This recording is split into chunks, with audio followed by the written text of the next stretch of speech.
Still Kim, still she, they pronouns. I'm going to talk about self-care today.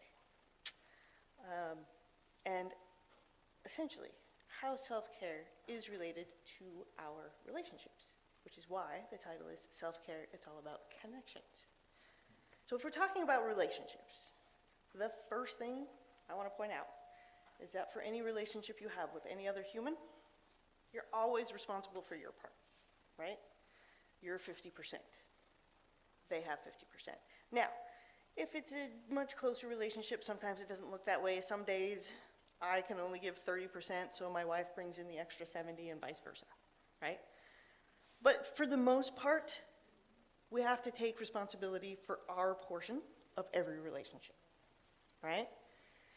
In order to give our best selves in every relationship, we have to start with ourselves, caring for ourselves. Do you want me to move it? Is that better? Great. So we have to start with ourselves, right? So if you've ever flown somewhere, you've heard the safety intro, and they say, you know, if the oxygen mask falls down, make sure you put it on your face before anybody else's, even if it's your kid, which is hard for a parent, I know. But the reason for that is because if you don't put it on yourself first, you may pass out before you have a chance to put it on after you've helped somebody else, right? Then you're not helpful to anybody, okay? So how can we take that oxygen mask scenario and apply it to everyday life? Because, come on, there aren't random oxygen masks falling from the sky, right?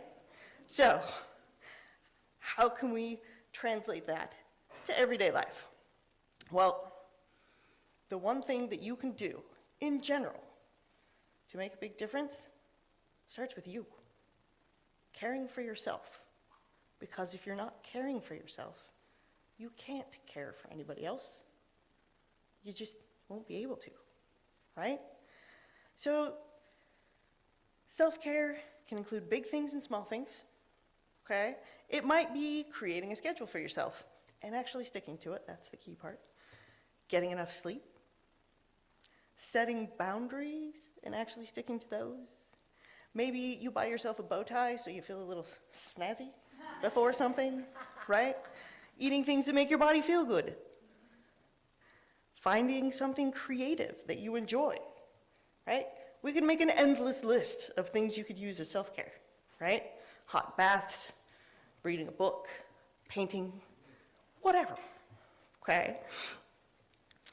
There are so many ways that you can take care of yourself, and it will look different for everyone.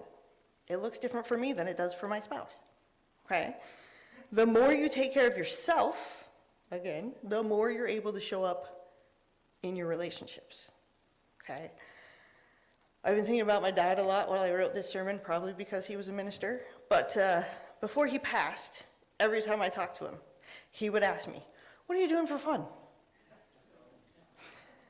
And sometimes I had a good answer, and sometimes I got real frustrated because I didn't have a good answer, and I knew he had a point, okay? He was trying to make sure I was taking care of myself by setting aside time for fun, right? Another story of my dad, this was passed on by his supervising minister from when he was interning. She went into the office and found him playing solitaire on the computer, and she was like, "What are you doing?" And he said, "Taking a break. Have you had a break today?" Which made her do the same thing that him asking me if I was doing something fun did. She was like, "Oh, right. Take care of me for a minute." Okay. So, I see this as just random ways he was trying to make sure people were practicing self-care because he knew the importance. I'm going to include one more important idea. We actually already did it. Meditation, which is also called loving kindness meditation. It's a form of meditation that starts with offering words of compassion and kindness to you, yourself, then moves on to offering the same words to others, right? We practice this, again, with our opening hymn. I leave it to you use to create a hymn from a meditation, right? This works well, meditation, in part because you start with yourself. Because you first show compassion to yourself so that you then can pass it on to the others, right? Another option for self-care, celebrating the small things. Celebrating your successes is actually really important and something that I'm pretty terrible at, which is why I'm going to walk you through something that might help. This comes from something I wrote because I was challenged to create a hype song. Now, a hype song is something that gets you pumped up. I have a lot of hype songs in my world, but this one I decided was more about celebrating the small things. So I'm hoping you'll help me out a little with this one as well. Again, I like involving everybody. So, sometimes life can feel really hard. Even small things, like getting out of bed. You're just trying to gain an inch, even a yard. Here's a trick to help you get past the dread. I high-five myself. I high-five myself. When things feel hard and I did a thing well, I high-five myself. For example, I plugged in a USB on the first try. I high-five myself. My shoes matched my shirt and I didn't even try. High-five myself. I typed the right password on the first try. High-five myself. I needed help, so I asked for it. High-five myself. I had a hard day, so I talked through it. I high-five myself. I shared my emotions rather than stuffing them. I high-five myself. I had a hard day without avoiding it. No, sorry, I had a hard talk without avoiding it. I high-five myself. I didn't engage in political conflict. I high-five myself. I had some strong feelings, so I cried about it. I high-five myself. I took that feedback and I learned to apply it. High-five myself. So, my humble advice to you is this.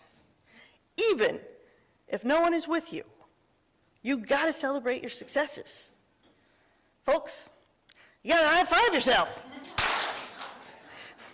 Well done, thank you, appreciate the help. So, let's get back to it now. The next stop on our adventure is, how exactly does self-care help my relationships? Well, first, we're gonna talk about empathy. This is a word you've probably heard a lot, right? We're gonna start with what it means, because we've heard it a lot. And if we don't fully understand what it means, it doesn't make sense, right? So empathy is a tool for relationship building. Some describe empathy as knowing what another person is feeling. Now, the problem with that is we can't know exactly what's going on for someone else, right? Half the time I can't identify how I'm feeling. Like, figuring it out for somebody else, not gonna happen, right? We can make assumptions, but I'm sure you know the saying about what happens when we make assumptions, right? So, what is empathy then? I hope that you are familiar with Brené Brown. Dr. Brené Brown is wonderful, so if you are not familiar, please look her up. At any rate, in her book, Atlas of the Heart, Brené Brown tells us that empathy is a tool of compassion. Compassion is the daily practice of recognizing and accepting our shared humanity so that we treat ourselves and others with loving kindness, and we take action in the face of suffering. Note that this includes treating ourselves with loving kindness, right? This means that we can't have compassion without self-care and self-compassion. And that means that being compassionate and empathetic with others doesn't happen if we aren't first compassionate with ourselves, right? So I'm going to repeat that definition of compassion. Compassion is the daily practice of recognizing and accepting our shared humanity so that we treat ourselves and others with loving kindness, and we take action in the face of suffering. We cannot take that action without that self-care, right? So we use empathy, which is a tool of compassion, to try to take the perspective of another person. More from Brené. Empathy is a tool of compassion.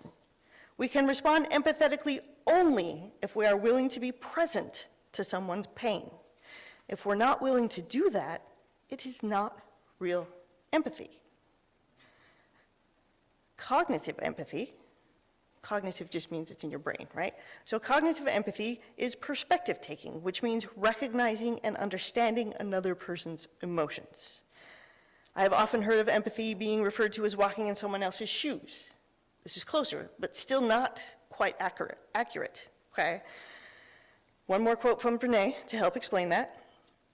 We need to dispel the myth that empathy is walking in someone else's shoes.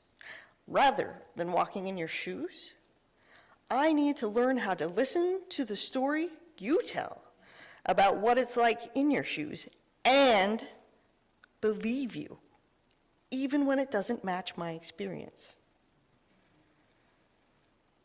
So, to be empathetic means to listen, to be present, to hold space, which just means you let the person feel what they're feeling, right? You don't try to stop it, you don't try to fix it.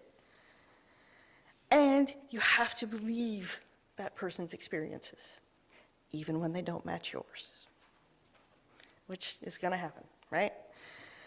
This can be difficult because as humans, we really like to try to fix things. I am one of those. I wanna fix it. I wanna make it better right now. Tell me how. But if instead of trying to fix it, I can just sit with that person and what they are feeling, that's empathy. Okay? And one last thing, there is no at leasting in empathy.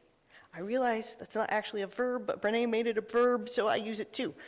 At leasting is when you take the thing they said and you say, well, at least isn't this, right? My kids are moving out, I'm lonely. Well, at least you got all that time with them. Doesn't make anybody feel better, right? All it does is discount whatever they said, so that is absolutely not an aspect of empathy, okay?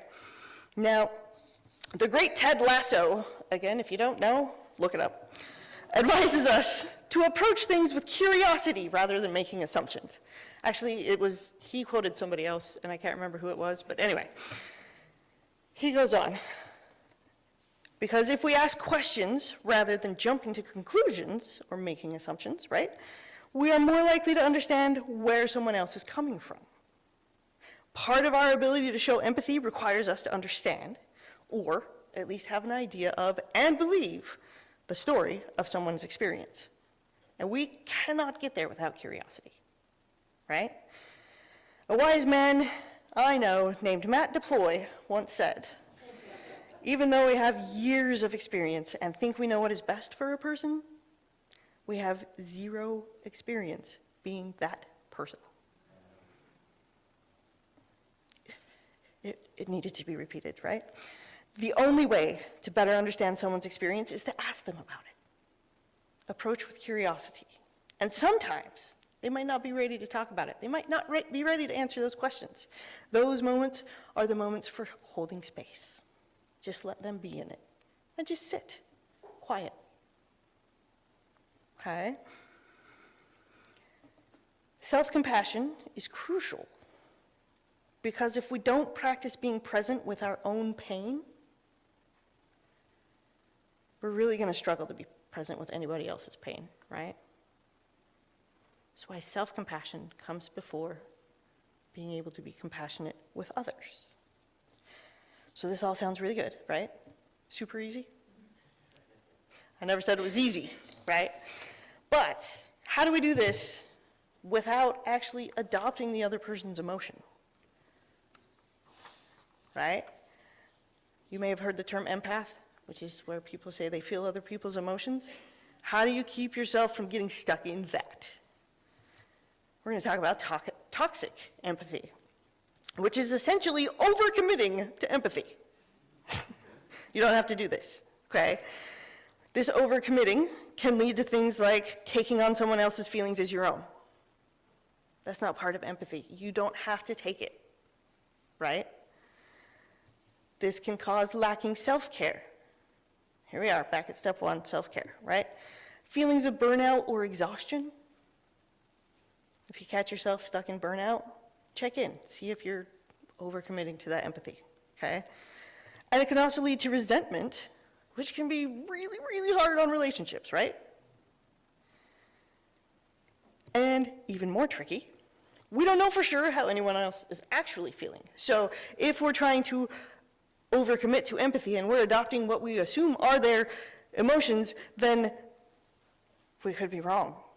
And then we've just adopted these extra emotions that just made everything worse, right? That's not helpful. Cheyenne Herlenstein has been known to say, "I love you too much to resent you." This statement, when employed, allows a sharing of how she's feeling about any given scenario, right? Which creates the space for us to discuss whether that is a healthy place for the other participants in the discussion, right? It opens the door to, here's where I'm at, how can we adjust, right? You'll notice that one of the results I mentioned of toxic empathy can be lacking self-care, which is hard on relationships because you aren't caring for yourself and you are not fully able to care for others. I may have mentioned that. The last thing I want to discuss is boundaries. And no, I'm not referring to walls. Okay, one of the things I mentioned as an option for self-care is boundaries. Boundaries are actually hugely important and wonderful relationship tools. They are not about anybody else. It's about letting others know what you're available for, and sometimes just what you're comfortable with, right? What I mean by boundaries is to let others know what you need, and this can be done fairly easily through a thing called I statements. You may have heard of them. If you're like me and when you're uncomfortable, your brain just shuts down a little bit, if you can remember the basic structure of an I statement, you can insert as needed. So the basic structure, I feel blank. We're going to insert a feeling word. We're not going to say I feel like because we're not comparing to something else. We're describing an emotion. I feel blank when blank, or because blank. And then you continue with I need blank, or I would prefer blank, or I am not okay with blank. Okay? So that's the basic structure. An example of using an I statement. If we think back to the lovely book that was shared during Time for All Ages last week, an I statement for that scenario could have been, I feel uncomfortable and frustrated when you touch my hair without asking. Please ask before you touch me and respect my answer. Straightforward, hard to misunderstand, right? Could also be something like, I feel unsafe when you talk about supporting someone who would take my rights away. Can we not talk about this in the future? Because sometimes the best option, if you need to salvage that relationship and it's something you need to have continue, is to not talk about things when necessary. And it is also an option to walk away from unhealthy relationships or relationships with people who are not respecting your boundaries. So if you've set that boundary and they just pushed right past it, they're not respecting you, right? And it is absolutely self-care to walk away from those scenarios. Or to set the boundary that you can't talk about that thing, okay? I want to leave you with this last thought. We can absolutely be empathetic and have healthy boundaries. Both things are possible, and when we do both, we can see amazing results in our connections with the people around us.